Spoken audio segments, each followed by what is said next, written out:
Recorded Books presents a sci-fi audio production, Blood Music, by Greg Bear. This unabridged recording is narrated by George Guidell. This book is copyrighted 1985 by Greg Bear. This recording is copyrighted 1991 by Recorded Books. Sci-Fi Audio is an imprint dedicated exclusively to science fiction and fantasy titles on CD, from classics to bestsellers, cult hits to critically acclaimed award winners. In cellular biology, the usual method of cell division is called mitosis or karyokinesis, consisting of several phases in which the chromatic material resolves into thread-like entities, condensing into chromosomes which split and separate. Prophase, in which the chromosomes form, metaphase, in which they line up along the center of the cell, anaphase, in which the split chromosomes migrate to the opposite poles, dividing the cell, and telophase, in which the walls of the new cells form around the chromosomes. Where there was one cell, now there are two. After a slight pause, known as interphase, the process begins again. And now, Blood Music. Interphase. Each hour, a myriad of trillions of little live things, microbes, bacteria, the peasants of nature, are born and die, not counting for much, except in the bulk of their numbers and the accumulation of their tiny lives. They do not perceive deeply, nor do they suffer. 100 trillion dying would not begin to have the same importance as a single human death.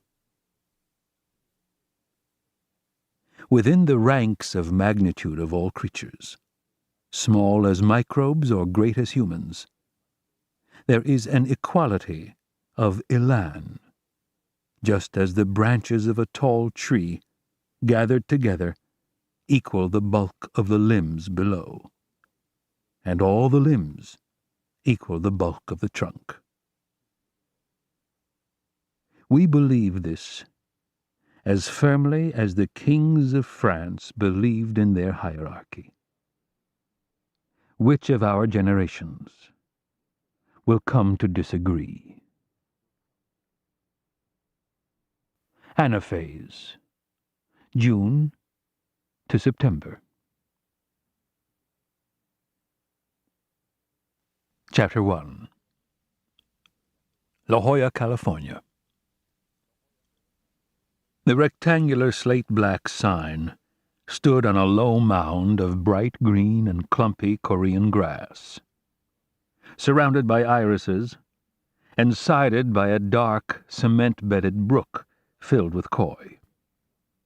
Carved into the street side of the sign was the name Genetron, in Times Roman letters of insignia red, and beneath the name the motto, where small things make big changes. The Genetron labs and business offices were housed in a U-shaped, bare concrete Bauhaus structure surrounding a rectangular garden court. The main complex had 2 levels with open-air walkways. Beyond the courtyard, and just behind an artificial hummock of earth, not yet filled in with new greenery, was a 4-story, black, glass-sided cube, fenced with electrified razor wire. These were the 2 sides of Genetron: the open labs, where biochip research was conducted, and the defense contracts building, where military applications were investigated. Security was strict even in the open labs. All employees wore laser-printed badges, and non-employee access to the labs was carefully monitored. The management of Genetron, 5 Stanford graduates who founded the company just 3 years out of school, realized that industrial espionage was even more likely than an intelligence breach in the black cube. Yet the outward atmosphere was serene, and every attempt was made to soft-pedal the security measures. A tall, stoop-shouldered man with unruly black hair untangled himself from the interior of a red Volvo sports car and sneezed twice before crossing the employee parking lot. The grasses were tuning up for an early summer orgy of irritation.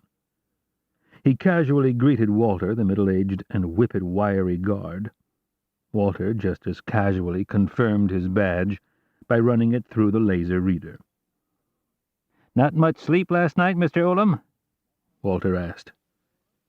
Virgil pursed his lips and shook his head. "Parties, Walter." His eyes were red and his nose was swollen from constant rubbing with the handkerchief that now resided, abused and submissive, in his pocket. "How working men like you can party on a weeknight, I don't know." "The ladies demand it, Walter," Virgil said, passing through. Walter grinned and nodded, though he sincerely doubted Virgil was getting much action, parties or no. Unless standards had severely declined since Walter's day, nobody with a week's growth of beard was getting much action. Olam was not the most prepossessing figure at Genetron. He stood 6 feet 2 inches on very large, flat feet. He was 25 pounds overweight, and at 32 years of age, his back hurt him. He had high blood pressure, and he could never shave close enough to eliminate an Emmett Kelly shadow. His voice seemed designed not to win friends. Harsh, slightly grating, tending toward loudness. 2 decades in California had smoothed his Texas accent, but when he became excited or angry, the panhandle asserted itself with an almost painful edge. His sole distinction was an exquisite pair of emerald green eyes, wide and expressive, defended by a luxurious set of lashes. The eyes were more decorative than functional, however. They were covered by a large pair of black-framed glasses. Virgil was nearsighted. He ascended the stairs 2 and 3 steps at a time, long, powerful legs making the concrete and steel steps resound. On the second To keep listening to this audiobook, I've left you a link in the description so you can do it, at no cost thanks to Audible's 30-day free trial.